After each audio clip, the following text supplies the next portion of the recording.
What NFC North rookie might make for a sharky start in Week 3? Who are the tight ends to plug into your lineup if Dalton Schultz can't go Monday night? And what's the reason we let Amon-Ra St. Brown slip so far in FFPC drafts this season? Plus, the Football Guys Players Championship Week 2 second-place team owner Jamey Cox joins us to give us his take on Kenneth Gainwell's role on your roster, when Devontae Parker needs to be cut loose from your squads, and so much more. We've got a great show for you tonight.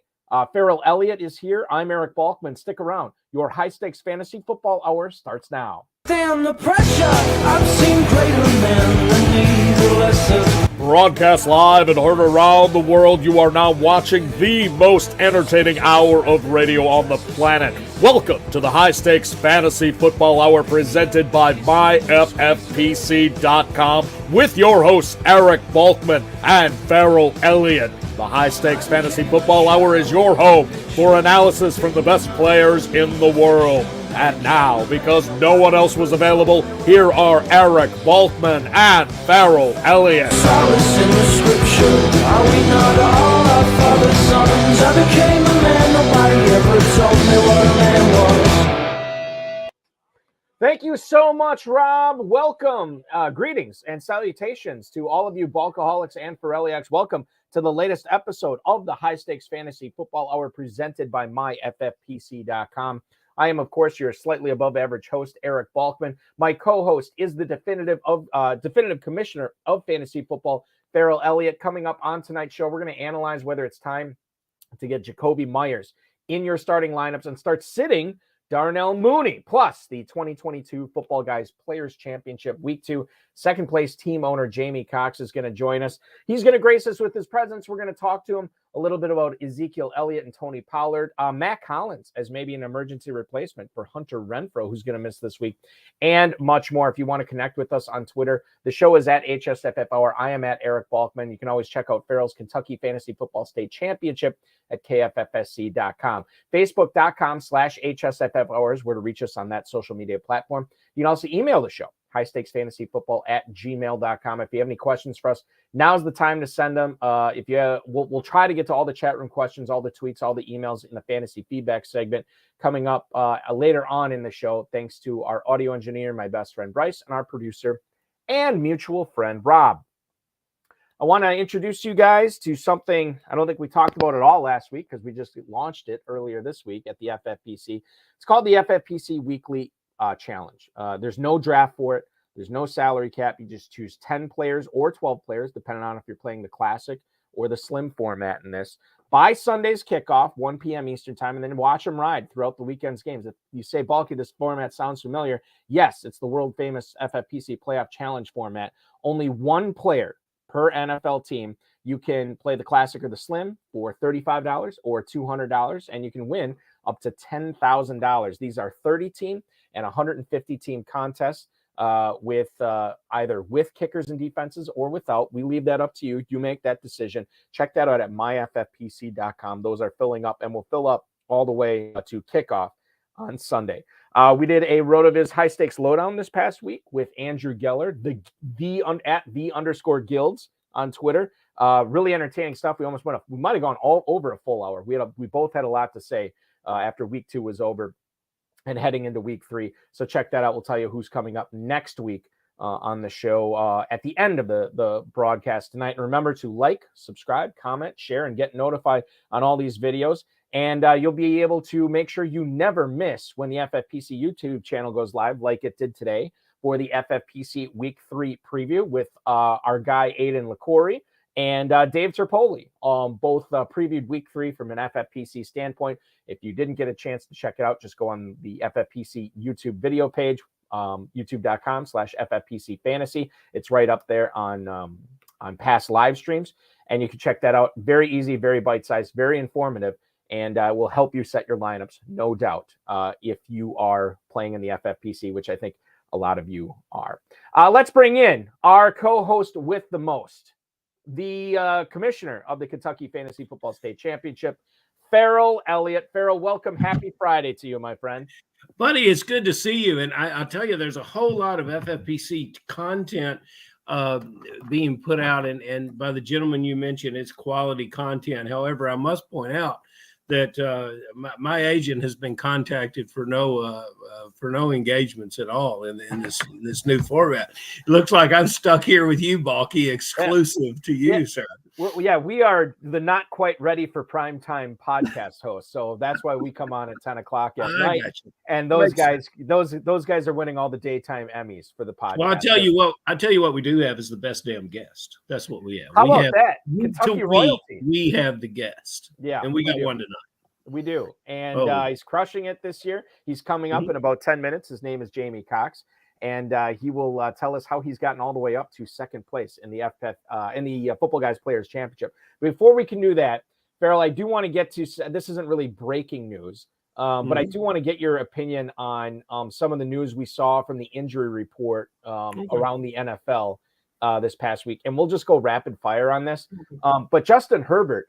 The Chargers opened up as 10-point favorites at the start of the week against the Jags, and now they are just 3-point favorites at home against Jacksonville. Herbert did not throw on Wednesday. He threw on Thursday. He did not throw on Friday.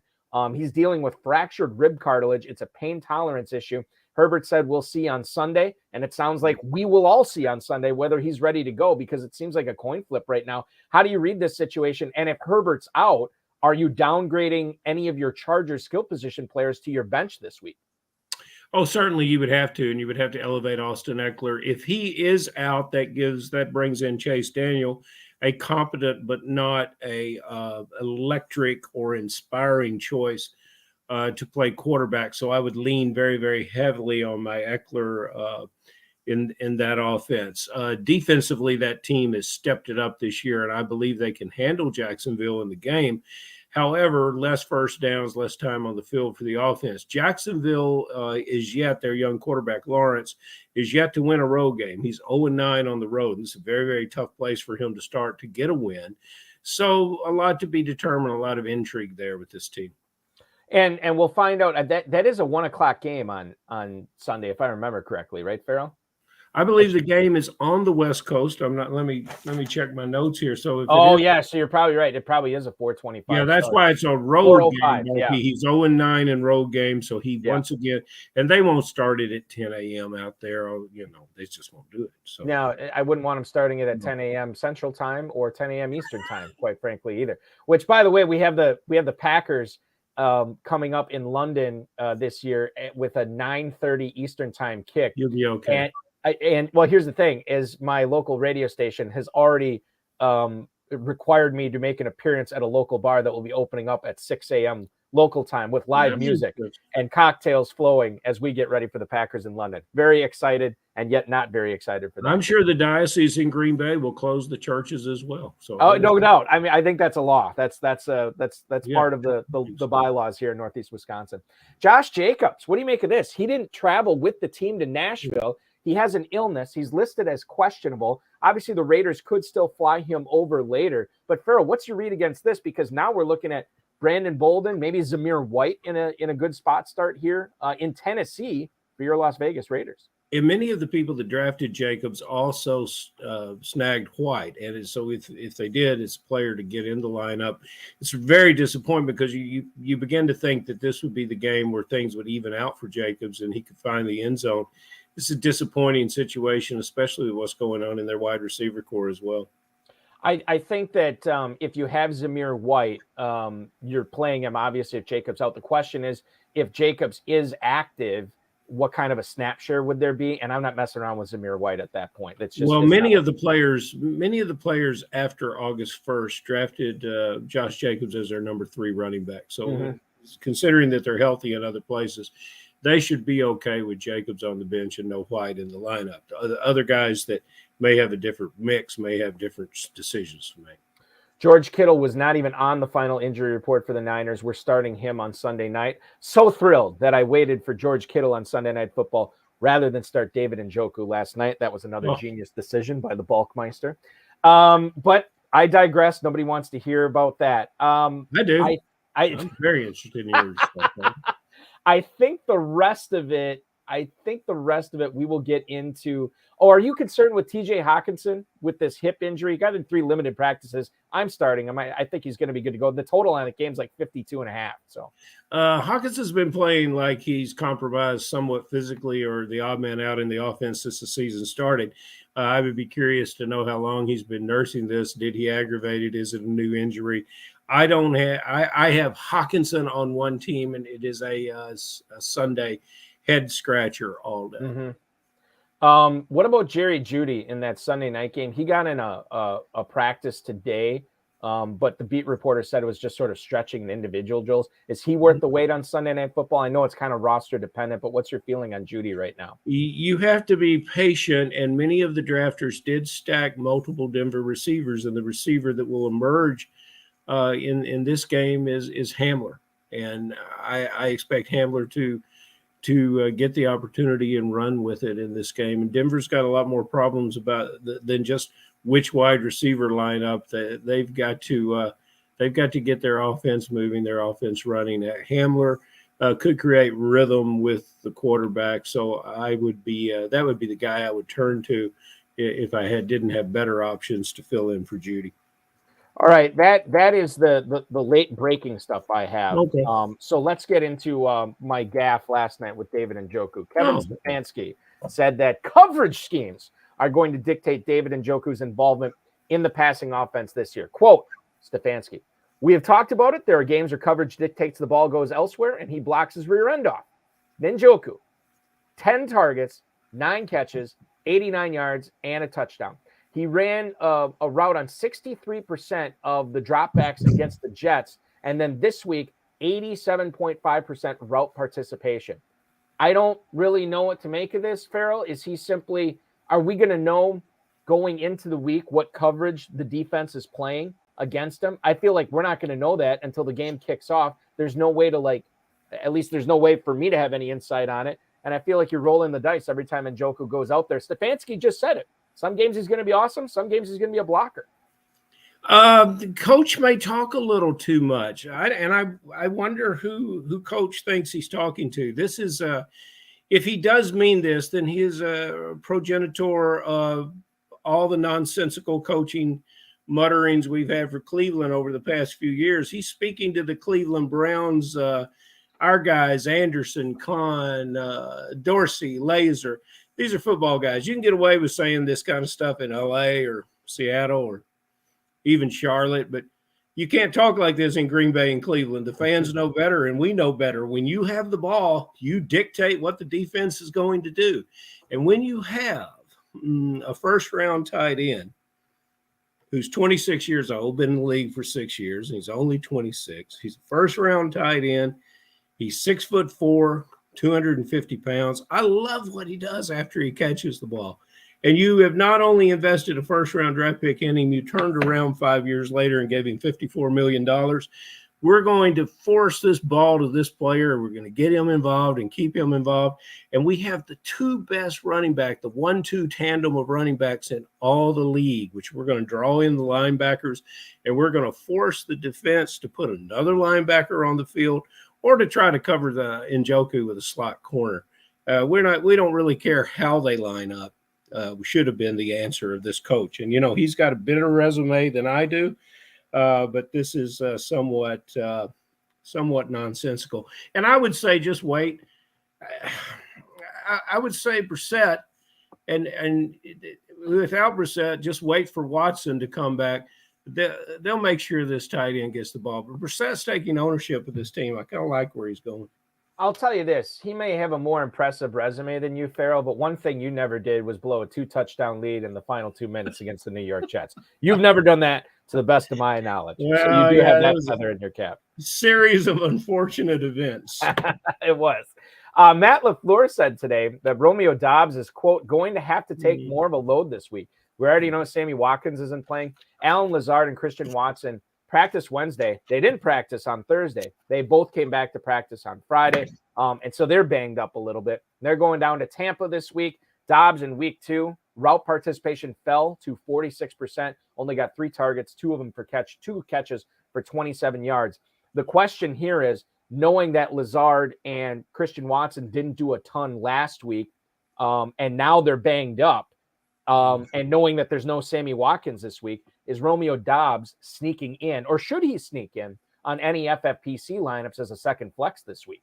Well, he should, and he is a player that plays physically. He can win at the contested ball. He can high point the ball. I love what this player does. He's the most, as far as I could tell, even though he was drafted later in the draft, he came to the league as most sure-handed, physical, and NFL-ready wide receiver. And I would, with a quarterback with the accuracy success that Rodgers is, I think this is a perfect opportunity for the player to have a big game. Yeah, he'd be in my lineup. Yeah, and I think this is interesting because I was telling people that this guy's not even roster worthy. This is a run-heavy team and he's number 4 behind Cobb, who's probably going to miss with an illness. I don't know what's going around the NFL right now, but he's got an illness that he's dealing with. Lazard is banged up. Watson's banged up. Watkins is already out. This could be primetime Romeo Doubs, and of course I'm missing out on it because I don't have him anywhere. I let everybody else draft him. So obviously don't take my drafting advice, my team management advice, but take the advice of our guest, who I'm going to bring on right now. He lives his life by the F system: family, faith, friends, fishing, food, and of course, fantasy football. The latter of which he's been doing for the last 30 years. 8 high-stakes league titles to his name. He has his sight set on something a little bit bigger this year, as he currently stands in second place in the chase for the $500,000 grand prize in the Footballguys Players Championship. Please welcome onto the program, making his debut, Jamey Cox. Jamey, welcome in, man. Hey, guys. Hey, Mr. Farrell. How are you, buddy? Hello, Mr. Jamey. How are you? I'm great, man. Balky, thanks for asking me to come on. Well, listen, you definitely deserve it. I mean, almost 15,000 people, and you are in second place right now. I think the biggest question is how jealous is your son Travis that you're on and that he's not? He is traveling back from Florida, probably listening as we speak. So, bragging rights in the Cox household. Hey, Balky, before you ask your first question, I want to tell you something about our guest. You know, when I first played fantasy football, I walked into a draft room and I sat down, and to my right was the congenial gentleman known as Jamey Cox. And that's many, many years ago, and we've been friends ever since. Tonight, when you played the Quiet Hollers pressure song leading into our broadcast, I can tell you there were many a times when the Quiet Hollers were collecting fans to attend their shows, and Jamey Cox would show up and bring a crew with him. And he's whenever needed, I call upon Jamey Cox, and he always answers that call. He's a great contributor to our fantasy football culture, and just an all-around great guy. And I'm honored that he is on the show, and I'm even more thrilled that I can call him a friend. And you know what? I even have a head-to-head matchup against him in the main event this week. And I'm going to send him back to concentrating on his Footballguys team. I appreciate that, Carl. Jamey, we already mentioned Travis. When you are not this close to winning $500,000 in the Footballguys Players Championship, you and your son have quite the business going on, don't you? Yeah, we have we have a lot of things going, and we're very blessed and fortunate to be in an industry that we've kind of really just spread out and done some different things and continue to do so. And we're really, proud of what we've been able to accomplish and work hard to help people. And it's really rewarded us. And I think it's important that if you are looking for any place in the Western Kentucky area to hang out in, not Western Kentucky. No, we're in Louisville, Balky. We're in Louisville. It's straight down 65. So you leave Wisconsin, Balky, and you drive straight. You don't go east, you go straight south. To be honest with you guys, I'm a math guy, not a geography guy. So this is gotcha. Yeah. But that is where you are the person to talk to, not only about that, but of course about loading up on bills, Farrell. Buddy, you know.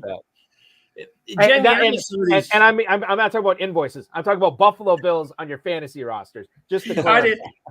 I didn't want to, he always picks up the Bills. Another reason that he's truly loved. You stacked Buffalo Bills. How genius you were to do this. I went into a lot of football guys, and I asked when people draft a stack, especially when it's successful, I always ask the same question. Is it intentional? Did you start saying, I'm going to go in and get all these Bills players? Or is it something that just sort of comes to you in the draft? I have a draft where I ended up with 11 of the players being Jaguar and Raiders. And you know what? So far, it's working. I think you're always going to be in good shape with Buffalo Bills, and how thrilled you must be going forward with this team. It's Diggs, it's Allen, it's Singletary, it's the kicker, it's the defense.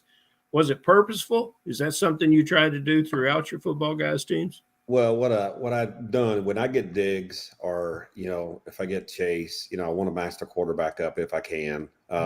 Allen is a little different than some of the other combos because you have to spend the third round pick on him, and so there's a couple of times that I got Diggs and I made sure I tried to get Allen. Then when it comes down, it's like Farrell, me, I love receivers. And so I always try to get receivers. And then you see Singletary or somebody like that sitting there and it's like, hey, he'll catch the ball too, and then when you're down, way down, it's like, why wouldn't you go ahead and get the defense and the kicker? Love that matchup. Why wouldn't you? Because the Bills are going to put so much pressure on teams that, hey, when you're down 30 points, you're throwing interceptions and getting sacked, so it was intentional. And I tried to do that a couple of times. I didn't do it as, well every time as I did in that particular team, but it is intentional. I always like having defenses on high scoring teams. I got the Eagles a lot everywhere because they're going to put up a lot of points, and I played the Chiefs in the past and all that. So it's very intentional all the way down to the defense. Jamey, just curiously, I know you loaded up on Bills in this specific Football Guys draft that you're in second place in. Did you do that with any other teams besides the Bills this year in any of your other drafts? I have built a couple of teams where I had Bills, and then I have a couple of teams where I have a lot of teams where I have Bengals. I'm a Bengals fan. Okay. So you load up on the Bengals. I've also did the same thing with whenever I get Jefferson, I get Irv Smith, and I get Cousins. So I do that as well. So that team is currently not second. That team's not second.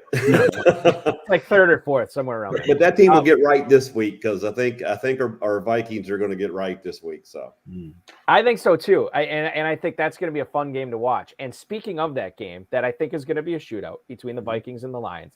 Amon-Ra St. Brown to Jamey Cox in the 6th round. Now, this isn't. It's kind of an outlier, but not really, because this guy obviously went way lower than what his production has dictated so far. What did we, as FFPC, as KFFSC, as Football Guys drafters, what did we miss on with Amon-Ra St. Brown this year, and how can we avoid doing this again? Well, I think he had a strong, second half of the season. The last 6 games, he put up a lot of points because of injuries. Swift was out, all the receivers were hurt, and he got peppered with targets. And they signed, DJ Shark this year. Swift's back. It's so. I think it was like, was that what the norm's going to be, or was that out of a reaction of there just was nobody else to throw the ball to? So I think that's a combination of that. And then he's not a great big guy. He's, all that. So it's like, how much and Goff ain't a great quarterback. I mean, I'm not trying to talk about, bad quarterbacks in this league, but so you can see where somebody like that would go under the radar a little bit, and he fell, and I couldn't believe it when in the 6th, I was like, there is no way he comes to me, and I jumped on it, of course. I added St. Brown everywhere I could. I finally was the gospel of St. Brown was read to me by my beloved cousin Stacy Perez, and finally she just sort of shook a little of faith into me, and thank goodness I took it. And followed him in the drafts where I could be more like Jamey Cox. I was a lot like Jamey Cox also in choosing Dak Prescott. And You just got to love Jerry Jones. As soon as the Dak injury and Jerry Jones comes on camera, and it's like we've called the priest and we're having last rites and everything's over with. And the next day I said, well, I got to start looking at the fact that I'm going to have to release Dak Prescott. And then there was a miraculously healing Dak Prescott. And so he's on all my teams. I'm hoping that he comes back ready to play with no ill effects and falls back into a Dallas offense that really is clicking. And Jamey, what's your thoughts? Did you ever think about making a move at quarterback? Because there's some good ones out there. Yeah. There's some scoring quarterbacks that went undrafted. I've got a couple of Dak teams with 3 quarterbacks on them now. What's been your move? I have not cut Dak, and the reason I did not go into the fantasy football year thinking I cannot wait to draft Dak Prescott, but my strategy is always, usually if I don't get Allen early in a few of them, I'm going all the way down to the 12th round, and Dak just kept falling and kept falling and kept falling. So Cousins and Dak's on a lot of my teams.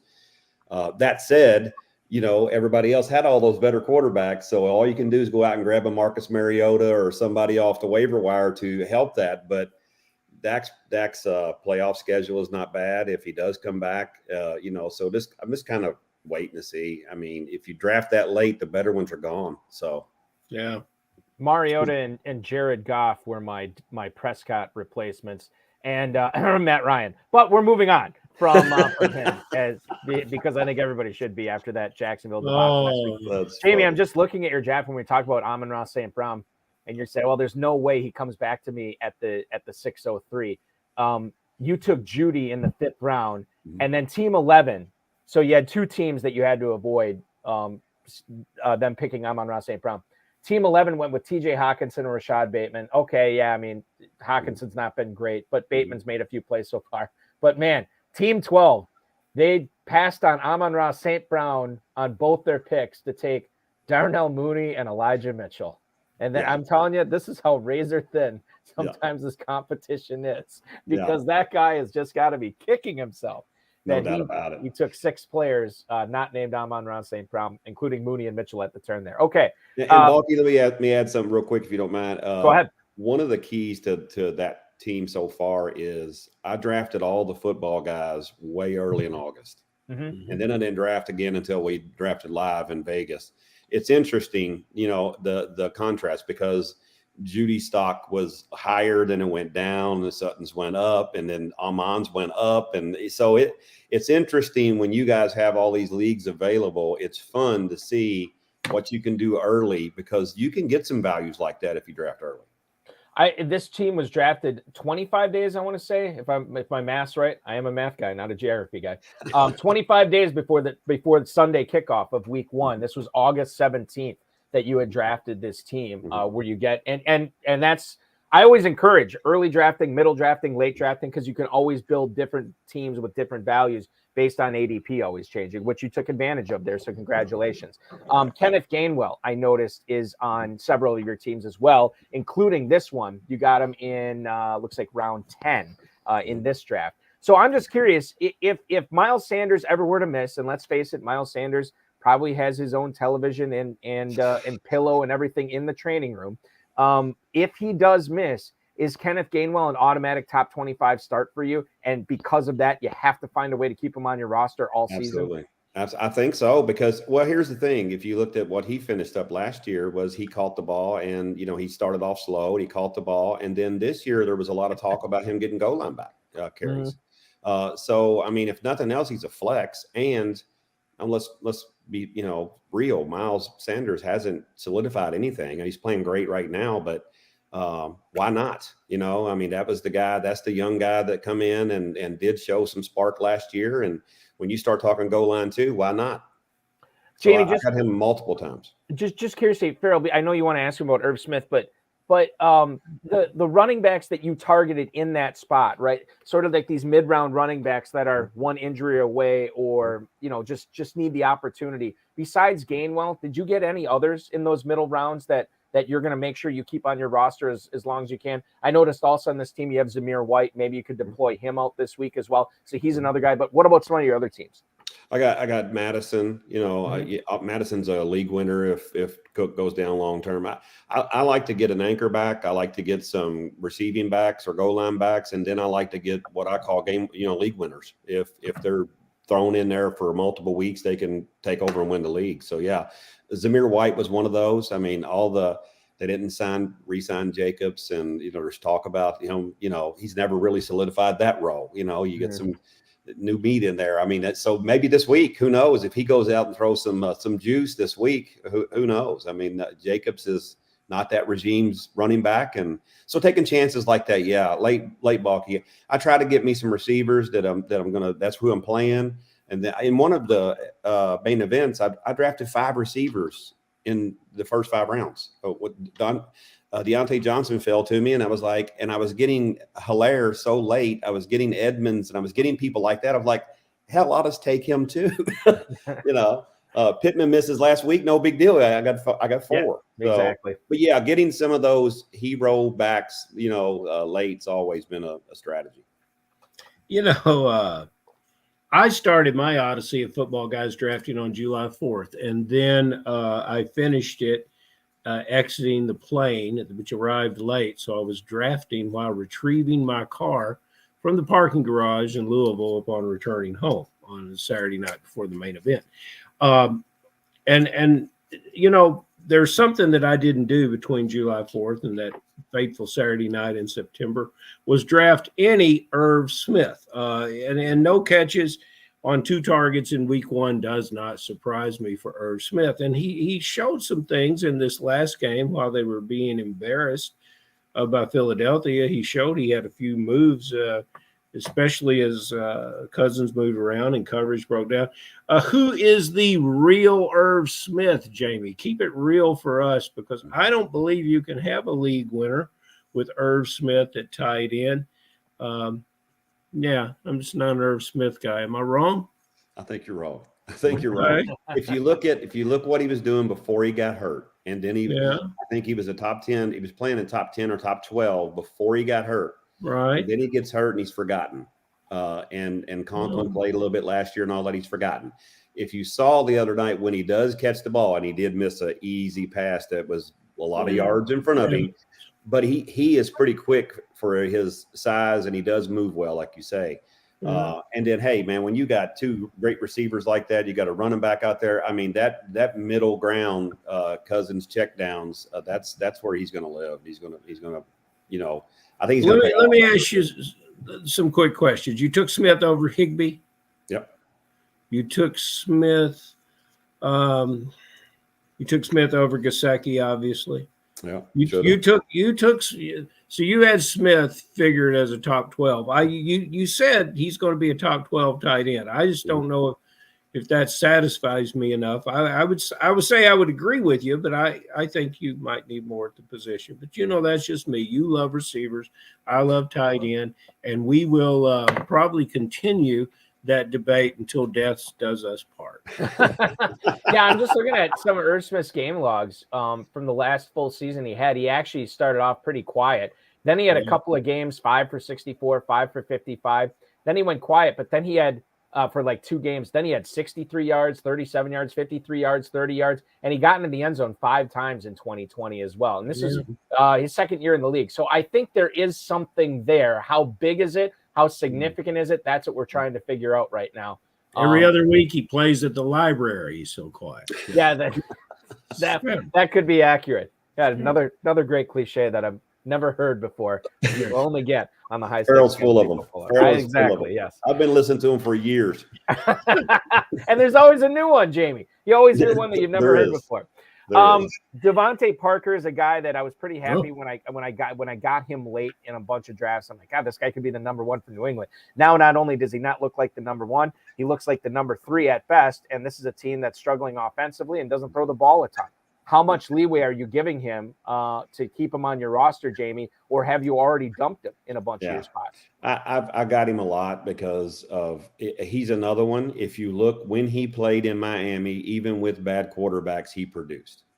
Belichick is notorious for bringing in somebody on the cheap that has talent and taking advantage of that, exploiting it. There was talk of him being the number one. And when you can get him again, a 10, 12, 13, 14th round, who cares? I played him in one league, I think, or maybe two, and he didn't. Now the first week he had 6 targets and 2 or 3 of them were in the end zone. So, and then last week he just did not do anything. And Myers and Aguilar, done all of it. So yeah, I am not, if there was somebody on the waiver wire that I thought that I'd like to have and take a shot at, even a good defense, yes, I'd got him. Okay. Got it. I'm consulting the rule sheet for how many points you get for a target. I'll get back to you. Now that's not. See, Farrell, this is not the first time you've brought up this whole passive aggressive comment on targets. Like you have targets is not your friend. Targets is what Farrell grinds his axe on. The next thing we'll talk about is he's on the field. Plays snap count. Games played. That's another stat. That's hilarious. He is on the field. And I would accuse Jamey of still waters running deep, but he is a Wildcat fan, not a Louisville Cardinal fan, from where Mr. Parker is eminent. Hey, I drafted Keenan Allen in a couple drafts. Yeah, you're glad to have him. You talk about a guy that's 100 catches, 6 to 8 touchdowns. You can count on that when he is healthy. He's not healthy. Mm-hmm. With the quarterback talent, whoever steps in for him, you can believe in. Palmer, I think, has a role when Allen is not playing. Carter even has a role, and he's worked hard to get it. But let's focus on Palmer because that's where everyone spent their draft capital.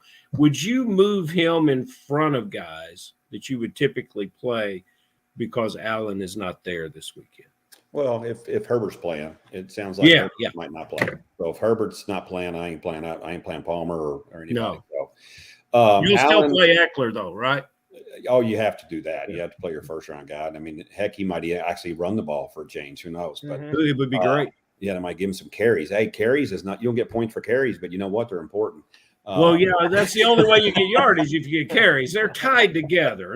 Targets aren't. Okay. But yeah, I think for me, I got Allen in I think one league and out of all the leagues I drafted, and he's been declining for the last 3 years. Yes, he's still producing, but a lot of his metrics are coming down. So there again, next in line is a young second-year receiver. So why not? Late, why not? I'm looking at your squad that you have lined up for week 3 here, Jamey, and you have Josh Palmer in the flex. You have Dalton Schultz as your tight end, but the stars could be aligning here for you because you have Albert Okwuegbunam on your bench, and he doesn't play till Sunday night. So you're going to have a lot of information in front of you about Dalton Schultz status, who doesn't play until Monday night. You can easily put him in. And then if Herbert is out, you could, I guess we won't know that until game time, but we'll probably find something on Sunday morning. You could easily bench Palmer and put in Zamir White if Josh Jacobs doesn't play. So you're kind of all set here, even with having Palmer and Schultz in your lineup right now, right? Is that the plan? Right. Yeah, I'm just seeing what's happening. I mean, it's still, it's Friday night. I mean, we'll see what happens as these injury reports come out and Herbert and all that. That's exactly right. Yeah. Jerry Jeudy you have on your bench on Sunday Night Football too. So he's going to stay there. He'll be there all Sunday night. Oh, okay. All right. Well, not even a question. Perfect. A couple of emails here, Jamey, for you. The first one is from Jim in Fruta, Colorado. Hey, Jamey, I'm not sure if you have Ezekiel Elliott anywhere, but do I need to be seriously considering benching him on a week-to-week basis rather than have him being an automatic start going forward? That's Jim in Fruta, Colorado. I feel like we've gotten this email probably 2 or 3 times a year for the last 3 years. And we know there's Pollard truthers out there that just absolutely love Tony Pollard. However, one of them is not Mike McCarthy, and he still rolls out Ezekiel Elliott a ton. Now, going forward, knowing the volume that Elliott continues to get in Dallas, is he still an automatic start for you? Is he the type of guy that you set it and forget it, he's in there? Or is this a guy you only play matchups now? he's become Josh Jacobs. He's going to get 50 yards and you hope he scores, or he's going to get 70 yards. He might occasionally break that 100-yard barrier, but the Pollard coming in and having more juice and taking away some of the receptions. I don't have Zeke on a single lineup and a single team. Everybody was saying, down in the fourth, he's value at the fourth. It just wasn't for me. And Pollard in the 8th, 9th, 10th, this made more sense to me. I certainly wouldn't play him this weekend. I think he struggled with New York Giants on the road for a long time. I do think we'll see him catch some passes, though. But Jamey, you're right. It's been 14 games since Zeke has had a 100-yard game. But when he starts catching those passes and when he finds those end zone, I believe it will be back in business with Zeke. But Pollard is coming off a fantastic game. Question in the chat right now. Donk Crypto wants to know, how much fab would you bid on David Njoku in a Football Guys league on a team he needs a tight end on? He said a couple of people dropped him early and he couldn't believe it. I could believe it after the first week when he's just blocking the whole time, or blocking his rear end off, as Kevin Stefanski so eloquently put it. But you're looking at David Njoku as a free agent in some leagues right now in Football Guys. If you need a tight end, you probably got to go pretty heavy on him, Jamey, right? Oh, you'd probably, 25% of your fab or something, or, And I don't even know if you get him at that point after this I don't know week. if you get him. I mean, that's a minimum. I mean, you're going to have to throw a couple of $100 out there of your fab, but I'm not, I don't know. I mean, if you totally need it, then yeah. But I'm like Farrell. I think that Brissett's going to, do some things and he's okay. But man, if Watson comes back, he's going to be a lot more valuable. But he has to keep doing what he's doing too. He's another one. The tight end position, as we know, if you don't have Kelsey or Andrews or something, I mean, it's week to week and it's big games and lack of production for it. So, but yeah, I would probably think the minimum is going to be 25% of your fab. Farrell, what do you think on Njoku bidding? I would imagine that you should behave as if you were at the Bellagio on the craps table at 3 a.m. and you needed about $800 to get even, because, that's what I think you should spend on Njoku. I think you ought to really discourage anyone else from even having a chance at him. Spend your big money, and then, you can manage. You don't have to worry so much about managing with fab the rest of the year with this. Yeah. $10 bids. That's the David Hubbard. Matt Collins for $1. That's the David Hubbard approach to fab management, where he has all these teams and he blows so much of his money early that there's fewer. It's like, what am I supposed to do? I can't make moves on all these teams. I'm all out of money, and sometimes it works out. Sometimes it doesn't. If you got it, spend it. You got it, spend it. Yep, exactly. Yeah. Let's go down to Savannah, Georgia. John writes, I'm down Mike Evans and probably Hunter Renfrow. Well, officially, I think you're down Hunter Renfrow and Julio Jones. Now, he's a probably guy, but I don't think he's going to play. Is Mac Hollins worth a pickup and a start on Sunday? Thanks, Jamey. That's John in Savannah, Georgia. Okay, so clearly this dude is down, probably his number 1 or 2 receiver, probably his 4 receiver, and I'm guessing his 5th or 6th receiver. Mac Hollins, are you starting him given? And you think about what he did in that last game with all those targets he got. I don't know if Devontae Adams is as quiet as a library football player, as I think I got that analogy right that Farrell had before. I don't playing know in the library. Playing in the library. That's how quiet his performance was. Mac Hollins, you rolling the dice on him this week now that we know that Renfrow is out? Yeah, I don't think that's a bad play. I don't think that's a bad play at all. I think and there's probably some others out there that you can pick up on the waiver wire. But if that's who you got on your bench and you got them injuries, absolutely. Farrell, you're the Raiders expert here. Mac Hollins is a second flex.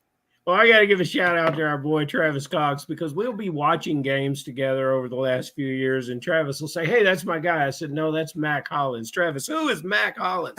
And we've seen him play at Philadelphia. You guys are celebrating Irv Smith's touchdowns. Mac Hollins scored 6 touchdowns last year. Balky, you can look that up. Yeah. On 15 catches. He's a red zone target, but he's also a great middle of field target. This is a player without a team, a player without a quarterback.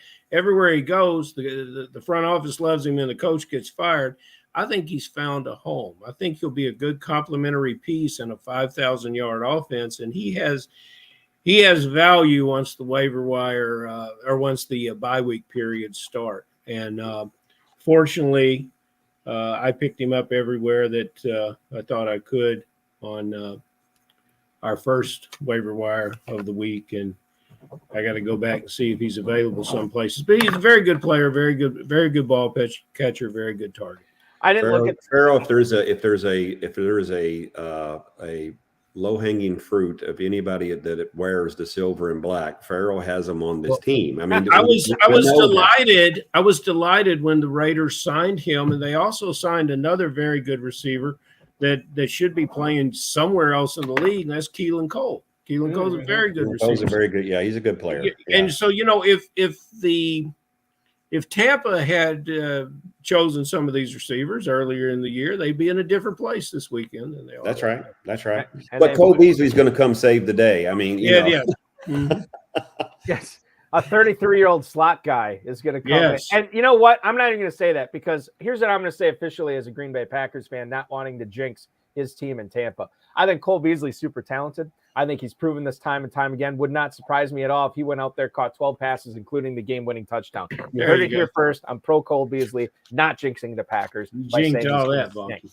I'm fresh out of emails for Jamey, Farrell. I believe we have one last question for Jamey. Jamey, this is my favorite question leading into the season, and now it's my favorite question that we get to ask you about set and start. You've got a lot of strengths in your fantasy game, and one of them has always been to get the right guy in the lineup. So I'd like to know who the right guy is this week, the sleeper. You've already talked about Hollins and a couple other guys, but I got to figure you have another one. And we've already talked about Zeke, a guy you normally would but would not start this week. Can you give us a couple others? I think. Look, I'm looking for DK Metcalf to have a big week. I think DK's playing a Falcons secondary that's given up, I think, the second or third most points to wide receivers.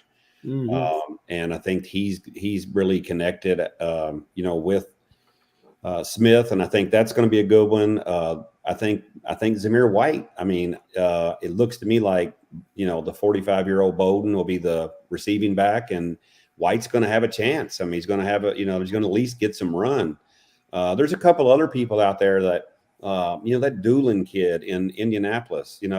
That kid he was undrafted, but he's a man child. I mean, he's big and he's fast, and so there's a lot of places like that you can go, especially coming up soon now with the bye weeks and all that. There's still talent out there. I mean, there's always going to be, you always got to play that waiver wire and always got to know what's out there and scour that waiver wire. But I would say those. I think Zamir White and Metcalf, they'll probably be in my lineups. Metcalf usually is, but I did bench Metcalf last week. So. Well, the interesting thing about Metcalf, and I don't think we brought this up, is Pete Carroll said earlier this week that kind of unprompted a little bit too in the press conference, is like, we need to get DK Metcalf more involved downfield.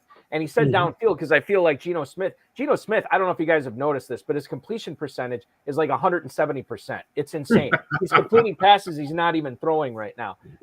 But part of the reason for that is because he's getting DK Metcalf on these little dink and dunks, which is fine. It'll move the chains. But this guy's a supreme talent, and he needs to be getting the ball downfield. And I think you're right, Jamey. I think this is a week where they do make a proactive attempt to try to pump the ball downfield for him. And instead of getting, 7 for 40, maybe he has something like, 6 for 110 and 2 touchdowns or something this week. Not predicting that, but it's well within the realm of possibilities. Is there any player that is, a highly drafted player or highly ranked player that you're kind of bearish on this week that, maybe you're still starting, but you're lowering expectations on him? We don't know what's going to happen with like Pittman coming back and Chiefs are coming to town. We don't know what's going to happen there. You have to play him. I mean, he's coming, but look at Farrell's looking like, what are you talking about? Pittman he's another one. But honestly, this Doolin kid on the other side, if they're going to ease Pittman back or something, I just don't know. I don't know how that's going to play out. And what he's saying to you, Balky, is Ezekiel Elliott is on a very lonely island. Yeah. Now that makes sense. Just real quick, Jamey, I know that was supposed to be your last question, but Hudson Kern-Reeve just brought this up in the chat, and I think this is worth talking about because I don't think we have yet. James Conner is officially a game time decision for Arizona, and he thinks Darrell Williams could be interesting. When I looked at the snap counts and the touches last week, I feel like they're pretty similar, although Williams, I think, did get the touchdown. He was getting goal line. Is he the Cardinals running back you would choose if you had your pick between Williams and Benjamin? Or would you kind of say, forget this, I'm only getting half a running back because they're going to split the touches this weekend?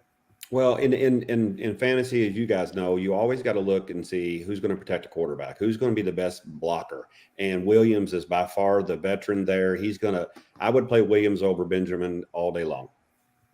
Farrell, Williams over Benjamin for you as well? Oh, easy. That's an easy choice. And, it's not every day that the Ivy League professor that you get thrown a softball by the Ivy League. I wonder if it's that way in class with him. No, it is. Yeah, no. Listen, softball. Hudson only asks the tough questions because he has the best students in the world at Cornell University. And we always ask the tough questions on this show, especially tonight, because we have the best guest in the world, and that's Jamey Cox, the second place team in the Football Guys Players Championship, heading into week 3. Jamey, what a pleasure. So much fun to catch up with you. Always appreciate seeing you in Vegas and in Kentucky and everywhere we can catch up. I always appreciate that. Good luck the rest of the way. Hopefully at the end of the season, you're getting $500,000 from the FFPC and Football Guys, and we'll have you back on here to tell us how you're going to spend it on me and Farrell. I hope that happens. I will. Yes. Nice things will happen to you guys. All right. Excellent. Glad to hear it. Jamey, enjoy the rest of your Friday night. Enjoy week 3. Good luck the rest of the way, man. I appreciate it. Thanks for asking me on, and I appreciate the show and appreciate what all you guys do. Thank Thanks you so much. Thank you, Jamey. Jamey Cox, ladies and gentlemen, the second place team. God, I'm mixing it up now. Second place team heading into week 3 is what I meant to say of the Football Guys Players Championship. Still a long way to go, but as I always say to anybody who comes onto the show early in the season, I don't care if it's week 1, week 8, week 15, week 17. The fact that you are up this high over so many thousands of other teams is an accomplishment. You should be proud of it, and I should hang your hat on it, and as I know Jamey will, but I know he would much rather be in second place heading into week 17 rather than heading into week 3. Let's get into some emails here, Farrell. Okay. I'm going to do about 5 minutes worth of emails here. We probably won't get to all of them. My apologies. Let's go quick. Mike in Cranston, Rhode Island. You got it. I was super excited to draft Darnell Mooney this year, but I'm having buyer's remorse. Do I sit him this week in favor of Jacoby Myers? Wonder if Mike in Cranston, Rhode Island was team 12 in Jamey Cox's Football Guys draft. Not out of the question there. Jacoby Myers over Darnell Mooney this week, Farrell. Where do you stand on that? I'm just looking at this. Darnell Mooney is at home against the Houston Texans, a really, really good matchup. And then, of course, Jacoby Myers gets a banged-up Ravens secondary at home this week as well. I don't know how good that matchup is because the Houston defense is improving. Let me just give you quickly. We said we'd go quick. Justin Fields has thrown 28 passes in 2 games, and they have not been impressive. Jacoby Myers has had 19 targets in 2 games, and he has been impressive. He's the alpha receiver for the New England Patriots. This is the easiest question we'll ever get. Jacoby Myers, I think, may be having some physical aspects, but Balky, did he practice today? Is he going to play? I was just going to tell you this, and this is what seals the deal for me. Did not practice Wednesday or Thursday. He did practice Friday. He's listed as questionable. I'm firing him up over Darnell Mooney this week. Jacoby Myers goes in your lineup, and Mooney, I wish he would do something. I have him in one league, a dynasty league, and I'm giving him away for nothing. I want to trade him for nothing. I'm getting so many questions this week. Oh, should I trade Derrick Henry? Like, no, don't trade him now. Wait till he has 110 yards and 2 touchdowns. That's when you sell him for 70 cents on the dollar. Mike in Tallahassee. Hey, guys, is this the week Robert Tonyan breaks out? If not, is Mike Gesicki the smart play instead? Thanks so much. That's Mike in Tallahassee. Gesicki is in that potential shootout with Miami and Buffalo coming up at 1 p.m. on Sunday. Total on that is up to 53, and the Dolphins are giving away – I beg your pardon, are getting 5.5 points at home. The total is much lower in the Packers-Buccaneers game, a total of 42 there. But remember how banged up all those Packers receivers are, Farrell. The secondary and the defense is challenged in Buffalo because of the injuries that they've encountered, both in the short week and in practice. So I would Gesicki is not a favorite choice because he runs hot and cold, and there's a lot of tight end competition. I favor Gesicki here if we're in that kind of a situation where those are your two tight ends, consult the waiver wire. If not, go with Gesicki. Yeah, I mean, and I don't know who's going to be out there in your waiver wire, but I'm not a huge Gesicki guy normally, like you are, Farrell. But I look at the total, I look at what he did last week, and it probably wouldn't take many more than a few plays to get him over what Robert Tunyon's going to do this week. So I'm going to lean towards Gesicki here as well. Dear Farrell and Balky, I know he's been more a miss than a hit. So would you roll the dice and start Devontae Smith over Jeff Wilson in week 3? That's Eddie in Abington, Illinois. Jeff Wilson is up against the Denver Broncos in the Mile High City this week, as his San Francisco 49ers are 1.5-point favorites on the road. That's interesting. And then the other one, Devontae Smith, that high-powered Eagles offense takes its talents to our nation's capital to take on the Commanders in that matchup. 47.5-point total. Boy, I think I'm going to go with the volume here. I'm going to trust the volume in Jeff Wilson over Devontae Smith, who's had a really good week 2 and a really bad week 1. Devontae Smith's a player that we're going to play here because we like the flex, Balky. We like a wide receiver in the flex when we can get it. And this guy's got tremendous upside. In Denver, what they do have going for them is a stingy rush defense. Now, I'm a big Wilson fan, and now that he's got his quarterback, Garoppolo, it's going to elevate anyone who got in business with San Francisco 49ers at our draft. I think about how Kittle at the Main Event Live was dropping into the 6th round. How wonderful it is now to have been able to get those Niners at bargain prices. Jeff Wilson, this player's got – I understand what he's doing because he's got a player here that he now believes in and knows he got him on the cheap late in the draft or on the waiver wire, and he wants to get him in the lineup. Over Smith is not the right move, though, I don't think. We had a question earlier in the YouTube chat, and I said we would get to it. Hudson Kern-Reeve, the professor, asks, Tua Tagovailoa, a QB1 in FFPC now? Let's take it a step further, thanks to Chuck in Raleigh's email. I'm a little ashamed to be asking this, but as Tua Tagovailoa in my lineup this week over the GOAT at quarterback. Appreciate you. That's Chuck in Raleigh. Farrell, I always talk about how I'm a weak man, how I can't make decisions like this, and how I can't envision. I feel like I said this on my local fantasy show yesterday. I said, I feel like the kiss of death for me is saying to start Jared Goff over Tom Brady this week. So I'm not going to say it. No, Tom don't Brady do that. I already said it. I already said I'm playing Brady over Goff. However, really, really, really difficult for me to say, yeah, I'm still playing Brady over Tua Tagovailoa. In fact, you I'm don't going to say Tagovailoa in that shootout over Brady this week. You don't want to do that because you've now seen the possibility and the ceiling of these two tremendous receivers and the support players around in the Miami Dolphins. Plus, they're at home against a team that is beat up. We've talked about where they are defensively and who is coming off a pretty emotional big win where they weren't really tested. This is Tua's game this weekend. You talk about your Packers, Balky. Why do you not want to play Brady? Well, the Packers are 27th in rush defense. You saw what Montgomery did to them. In the last game, he was the only thing Chicago had going, and you have to understand what they're going to try to get done with Fournette there in Tampa, and I think they're going to get the game over rather quickly using ball control and short passes and keep Aaron Rodgers on the bench for the Buccaneers win. I think, and I did predict I think the Buccaneers do win. I think I had a final score of 21-20 in that Tampa-Green Bay game in favor of Tampa. But I think you're right. I did, and by the way, just a shameless plug that'll do again in a couple minutes on the Better Sports Network on Wednesday nights when I broadcast there. Get the app for sure. That's the best place to watch the show, but you can also watch it on YouTube and Twitter. But I had Devin Knotts on from Footballguys, who is a weekly a DFS expert. And we were talking, and he plays a lot of season long too, but we were talking about this. And he says, I keep looking at this game and it's just screaming at me. This is a Fournette game. And if it's a Fournette game, it's probably not a Brady game. And that's why I think you got to go with Tagovailoa over Brady. Final email this week is from Bruce in Lorain, Ohio. Do I play? Not only did I used to date a Lorraine, she was from Lorraine. Lorraine. Do I play Cam Akers or Damian Harris this week, guys? You two are my tiebreakers. So we officially have to agree on this, because if we disagree, Farrell, it's not going to help Bruce. This is interesting because both these guys are in sort of a timeshare.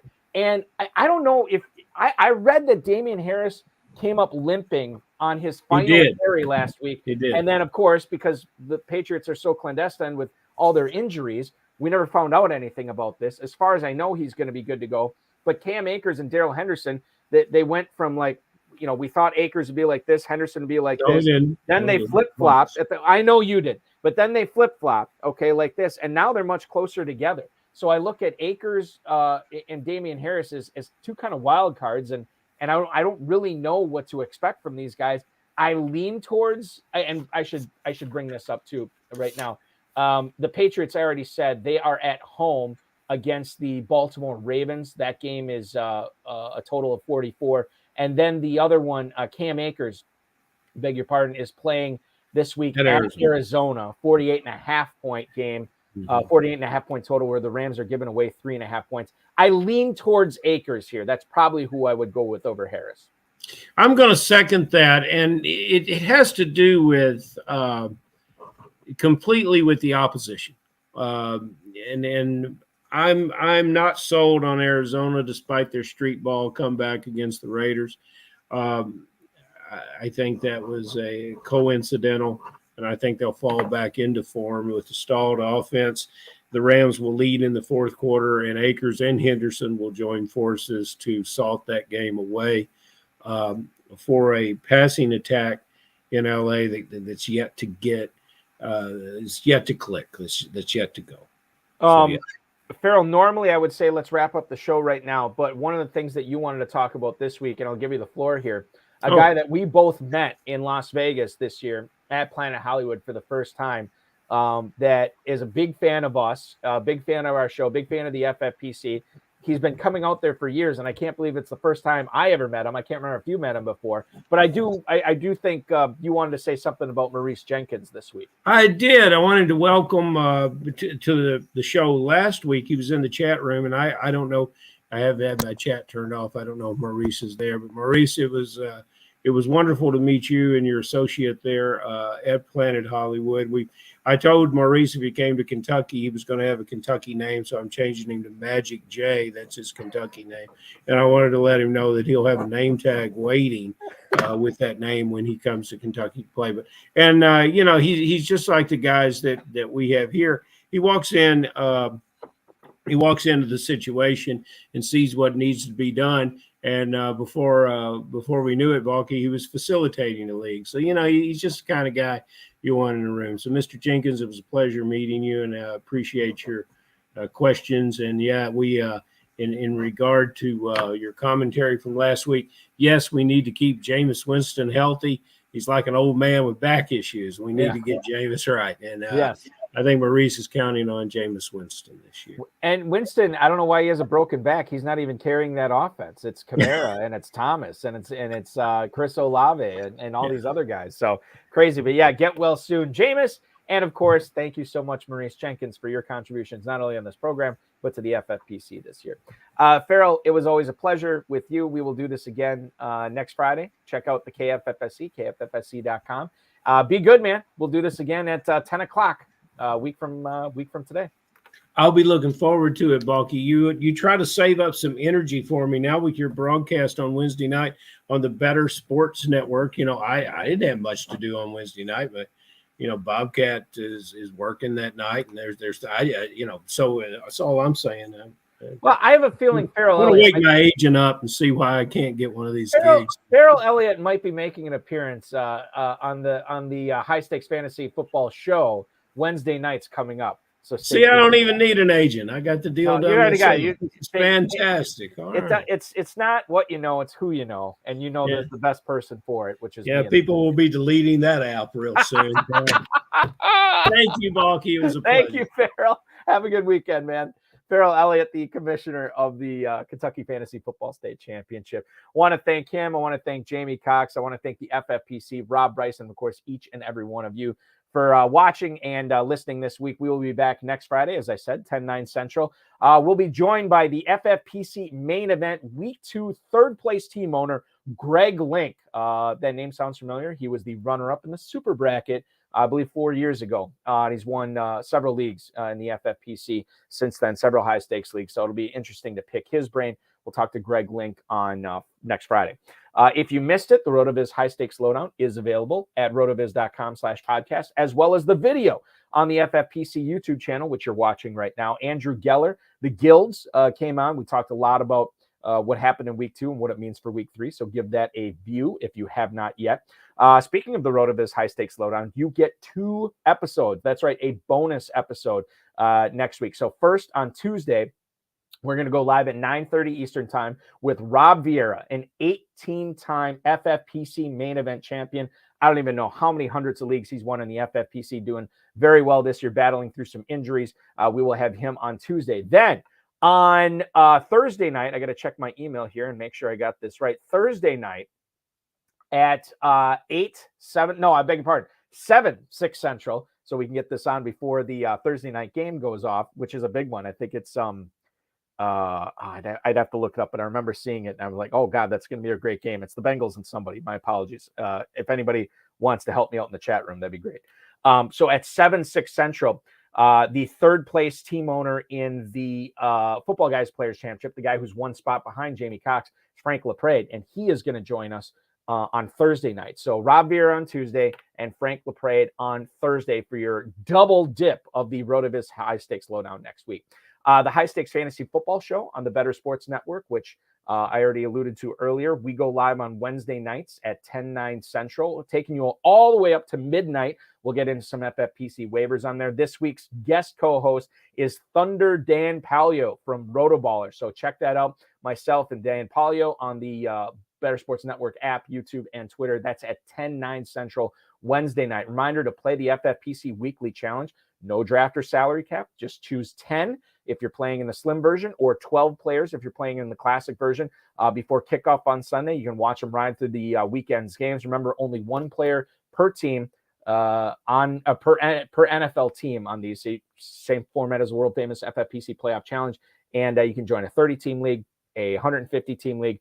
Your entry fees are $35 and $200, and you can win up to 10 grand. Not a bad way to get some little weekly action going with the FFPC. Check that out, myffpc.com. Remember to like, subscribe, comment, share, and get notified so you get not only the updates of who's going to be the next guest on the HSFF hour as we go live at 10 o'clock Fridays, but when we go at live on usually Tuesdays for the RotoViz High Stakes Lowdown, you'll be notified of that. And remember, you always get notified when Aiden LaCorey and Dave Terpoli go live with their FFPC week preview show, where they analyze everything coming up in the week, help you set your lineup. So that usually goes live late Friday mornings. And if you missed today's, check it out, FFPC YouTube channel. That's youtube.com/FFPC Fantasy. A lot of promotion there, but if you don't promote yourself, no one else will. Thank you so much for viewing, everybody, and listening. Your weekend officially starts now.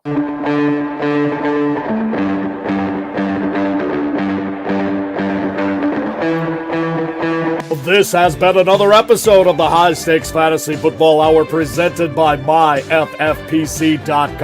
It was broadcast live and was watched around the world. Balky and Farrell will be back next week with more analysis, more interviews, and more advice from guests much smarter than they are. Thanks for watching, and we'll talk with you again next week.